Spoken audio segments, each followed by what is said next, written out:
Hi guys, இன்றைக்கி காலையில் திங்கக்கிழமை விநாயகர் சதுர்த்திங்க. சரி, நம்ம வீட்டில் விநாயகருக்கு எப்படிலாம் அலங்காரம் பண்ணி கொண்டாடணும் அந்த விஷயம்லாம் இந்த வீடியோவில் பார்க்கலாம். காலையில் எழுந்தோடனே அம்மா பூ கட்ட உட்காந்துட்டாங்க. சரி, நம்ம பூஜை சாமான்லாம் ரெடி பண்ணிடலாம் அப்படின்ட்டு பூஜை சாமான்லாம் தேய்ச்சி குங்குமம் மஞ்சளாக வச்சு ரெடி பண்ண ஆரம்பிச்சிட்டாங்க. சரி, தம்பியே பிள்ளையார் வாங்க அனுப்பியிருந்தேன்.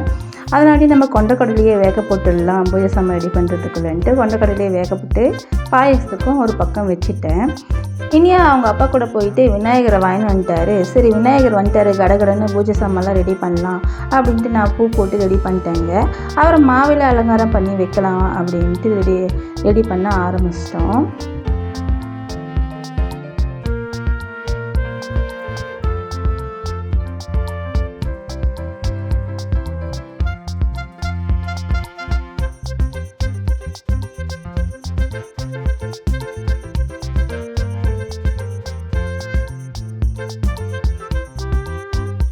மாவிலையில் சாமந்தியும் ரோஸும் வச்சு அழகாக அலங்காரம் பண்ணியாச்சு. அம்மா ஞாபகமாக இது பிள்ளையார் கண்ணு கொடுத்தாங்க, இதில் வைக்கணுமா அப்படின்னு இனியா சொன்னான். சரின்ட்டு நானும் அதில் வச்சு விட்டேங்க. பார்க்க ரொம்பவே அழகாக இருந்தார் பிள்ளையார்.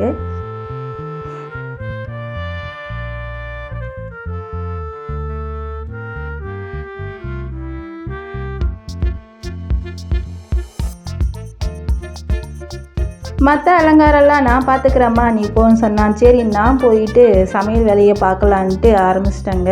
பருப்பு சாதம்லாம் ஒரு பக்கம் வச்சுட்டு வடைக்கு மாவு அரைச்சி அதுக்கு தேவையான மசாலாலாம் சேர்த்து வச்சுட்டேன். சாதம் வந்ததும் வெடிச்சிட்டு சரி கொண்டக்கடலாம் வந்ததே ஒரு தாளிப்பு போட்டு எடுத்து வச்சிடலாம் அப்படின்ட்டு கொண்டக்கடலையே தாளிப்பு போட்டுங்க. இந்த மாதிரி தாளிப்பு போட்டால் வீடே மணக்க இருக்கும். நம்ம கொஞ்சம் கடலை எண்ணெயை விட்டுட்டு கடுகு போட்டுட்டு 4 பச்சை மிளகா, 4 வரமிளகா, அது கூட கொஞ்சம் உளுத்தம்பருப்பு, கருவேப்பிலை, பெருங்காயத்தூள், நீட்டாக துருவின தேங்காய் இதெல்லாம் போட்டு ஒரு தாளிப்பு போட்டு வெடிச்சுக்கணும்னா நம்ம கொண்டக்கடலை டேஸ்ட்டாகவும் இருக்கும், வீடே மணக்க இருக்கும் வாசனைங்க. ட்ரை பண்ணி பாருங்கள்.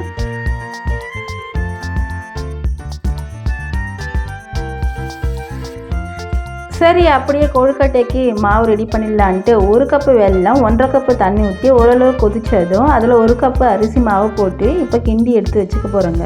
இப்படி கிண்டி எடுத்து வச்சு கொழுக்கட்டை பிடிக்கும்போது நல்லா சாஃப்டாக இருக்குங்க. ட்ரை பண்ணி பாருங்கள். இப்போ அது கூட கட் பண்ணி வச்சுருக்க தேங்காவை போட்டு ஓரளவு கொஞ்சம் ஆற வச்சுக்க போகிறேன். அதுக்கு முன்னாடி நம்ம பூர்ண கொழுக்கட்டைக்கு கொஞ்சோண்டு வெல்லம், கொஞ்சம் தண்ணி ஊற்றி அதை நம்ம வெடிக்கட்டி எடுத்து வச்சுக்க போகிறோம். அதுக்கப்புறம் 1 கப்பு மாவு எடுத்து கொஞ்சம் நெய், ஒரு சிட்டிகை உப்பு, 1 ஸ்பூனு சுகர் போட்டு அதை நல்லா ஹாட் வாட்டர் விட்டு பிசைஞ்சு எடுத்துக்க போகிறோங்க. இதை கூட நீங்கள் ஹாட் வாட்டரில் நல்லா கொதிக்க தண்ணியில் நல்லா சப்பாத்தி பதத்தில் பிசைஞ்சுக்கிட்டிங்கன்னா நல்லா சாஃப்ட்னஸ் வரும். இப்போ அந்த வெடிக்கட்டி வச்சுருக்கிற வெள்ளை தண்ணி ஊற்றி இப்போ பூரம் கொழுக்கட்டை ரெடி பண்ணி வச்சுக்க போகிறாங்க.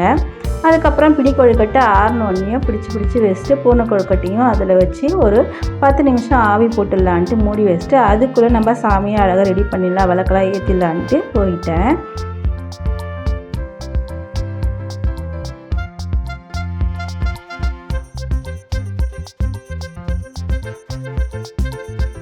சரி, இலையை போட்டு பிள்ளையாருக்கு பிடிச்ச ஐட்டெல்லாம் வைக்க ஆரம்பிச்சிடலான்ட்டு கடையில் வாங்கிட்டு வந்துருந்தாருங்க. இந்த காம்போ செட் பிள்ளையாருக்கு பிடிச்ச கரும்பு, சோளம், கம்பு, அப்புறம் இந்த காட்டு கலக்காய், நெல்லிக்காய், இந்த மாதிரி ஐட்டம், அப்புறம் அவருக்கு ரொம்ப பிடிச்ச அந்த வெள்ளங்காய், இதெல்லாம் இந்த சீசனில், அதுவும் பிள்ளையார் சீசனில் மட்டும்தாங்க கடைங்களில் ரொம்ப விற்கும். இது காம்போ செட்டு 250 ரூபான்னு சொன்னார்.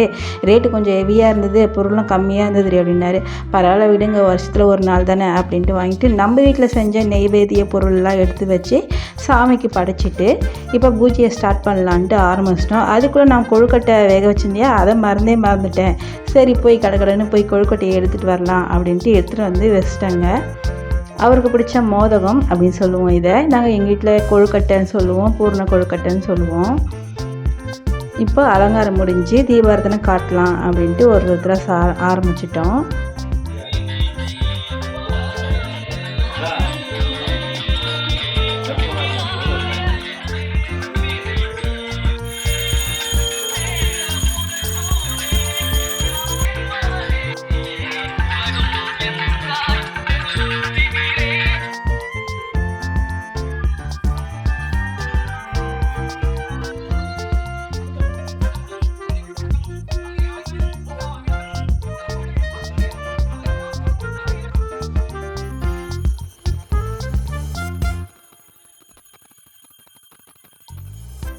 அப்புறம் லைனாக ஒருத்தராக தீபாராதனை காட்டி நாங்கள் பூஜையை ஸ்டார்ட் பண்ணிட்டோங்க.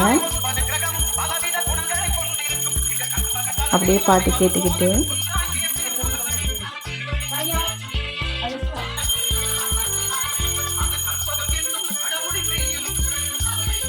நம்ம வீட்டு குட்டீஸ்லாம் ஒருத்தராக தீபாராதனை காமிச்சிட்டு படிப்பு நல்லா வரணுண்டா வேண்டிக்கோ அப்படின்னு சொன்னேன். எல்லோரும் வேண்டிக்கிட்டாங்க. பிள்ளையார சீக்கிரம் கரைக்க வேணாமா அப்படின்னா, சரி ஒரு 3 நாள் வச்சுக்கலாம்டா அப்படின்னு சொன்ன உடனே ஹாப்பி ஆகிட்டாரு.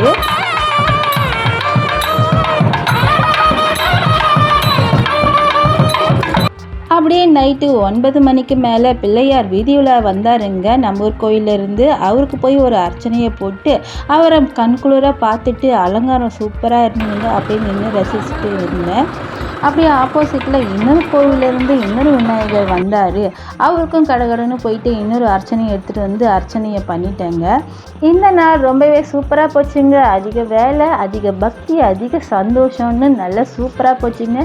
நீங்கள் எப்படி உங்கள் ஏரியாவில் விநாயகர் சதுர்த்தி செலிப்ரேஷன் பண்ணீங்கன்னு என் கூட கமெண்ட்ஸில் ஷேர் பண்ணிக்கோங்க. வீடியோ பிடிச்சா லைக் பண்ணுங்கள். பாய்.